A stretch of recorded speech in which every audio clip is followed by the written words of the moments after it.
Para onde vai o dinheiro público? Essa é uma pergunta que, no fundo, define o futuro de uma nação. Porque com esse dinheiro dá para construir escolas ou financiar luxos, dá para servir a todo mundo ou só alguns. Hoje a gente vai mergulhar nas transformações que estão acontecendo na gestão pública aqui no Brasil. Ok, para começar, vamos olhar para esses dois casos. São casos reais e que mostram bem o dilema. De um lado, 5.200.000 reais para construir uma escola novinha em Rio Bonito do Iguaçu, lá no Paraná, depois que um tornado devastou a cidade. Do outro, 350 mil reais usados na compra de uma caminhonete de luxo para o prefeito de Alto Rio Doce, em Minas Gerais. É exatamente aqui que a conversa começa. Mas antes da gente falar sobre as soluções, a gente precisa entender direitinho onde o sistema falhava. Vamos dar uma olhada em alguns casos que escancaram as brechas do modelo antigo de compras e contratações do governo. 7,3 bilhões de reais. É um número que impressiona, né? Esse era o valor de uma licitação para o transporte público de Juiz de Fora, em Minas. O processo todo teve que ser suspenso pelo Tribunal de Contas do Estado. Por quê? Porque os auditores viram um risco gigantesco de prejuízo, com um monte de inconsistências e, principalmente, a falta de estudos que garantissem que o contrato seria sustentável. Agora, olha esse outro valor. 5,1 milhões de reais. Era o valor de um contrato para comprar 60 impressoras 3D lá para o Instituto Federal do Espírito Santo. O negócio foi completamente anulado pelo Tribunal de Contas da União.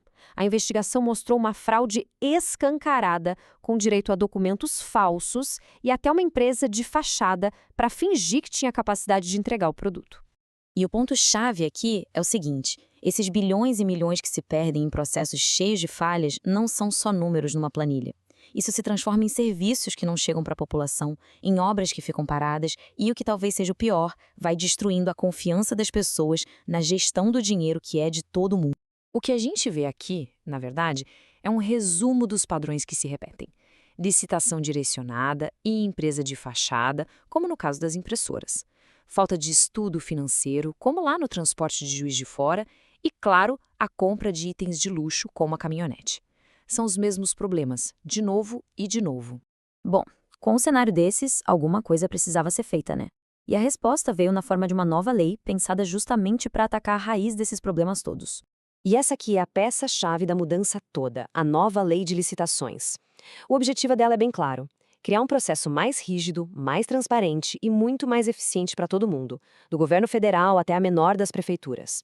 É uma tentativa de padronizar as regras e proteger o dinheiro público. E essa citação aqui mostra bem o espírito da coisa. Quem disse isso foi o secretário das Cidades do Paraná, justamente na liberação da verba para reconstruir a escola de Rio Bonito do Iguaçu. Ele toca no ponto principal da nova lei: ter mais controle e transparência para garantir que o dinheiro chegue onde precisa chegar. Mas não é só de lei no papel que se faz uma mudança dessas, né? A tecnologia também entrou em campo para ajudar a transformar esses novos princípios em realidade. Vamos ver como? Essa é a pergunta de milhões, ou melhor, de bilhões de reais. Como é que se equilibra a agilidade, que é super necessária na gestão, com a segurança, que é indispensável quando se usa dinheiro público? A burocracia de antes não só deixava tudo lento, como abria um monte de brechas para fraudes. E a solução, olha só que interessante, é algo que a gente já conhece muito bem do nosso dia a dia. Um sistema de e-commerce, o SICBIX.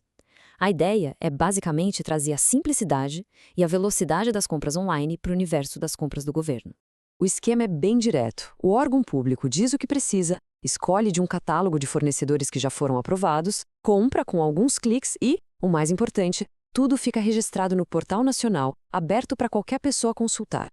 Isso troca aquelas pilhas de papel e processos intermináveis por um rastro digital, claro e fácil de seguir. Ok, leis e tecnologias são ótimas no papel, mas e na vida real? O que realmente importa é o resultado, certo? Como é que essa nova abordagem está virando benefício de verdade para a sociedade? E aí a gente volta para o começo da nossa história. A construção da escola nova em Rio Bonito do Iguaçu, aquele projeto de 5,2 milhões, só foi viabilizada por causa das novas regras. Aqui a gente vê como o dinheiro foi dividido. A maior parte veio do Estado e o município entrou com uma parte menor. Tudo dentro de um processo mais transparente e bem mais controlado. E esse é o grande pulo do gato. O objetivo aqui vai muito além de construir uma escola ou asfaltar uma rua. A grande meta é criar um novo padrão, uma cultura de gestão pública, onde a eficiência e a transparência não sejam a exceção, mas sim a regra do jogo. E essa cultura já está começando a ser reconhecida. Olha só iniciativas como o Prêmio do Sebrae. Municípios lá no Maranhão sendo premiados por projetos inovadores. Duque Bacelar, por exemplo, ganhou na categoria de compras governamentais com um programa que incentiva a compra de fornecedores locais. Ou Timon, que criou um orçamento participativo digital, trazendo muito mais transparência. Então, o que a gente tem hoje é um retrato do Brasil em plena transição. De um lado, ainda existem os vícios de um sistema antigo que abria espaço para o desperdício. Do outro, uma estrutura de leis e tecnologia que aponta para uma gestão pública mais moderna, mais ágil e, acima de tudo, mais responsável. E a questão que fica no ar é essa. As ferramentas para uma mudança de verdade estão aí. A lei foi atualizada, a tecnologia está sendo implementada, mas será que isso vai ser o suficiente para a gente começar uma nova fase, uma fase de mais confiança entre a população e quem governa?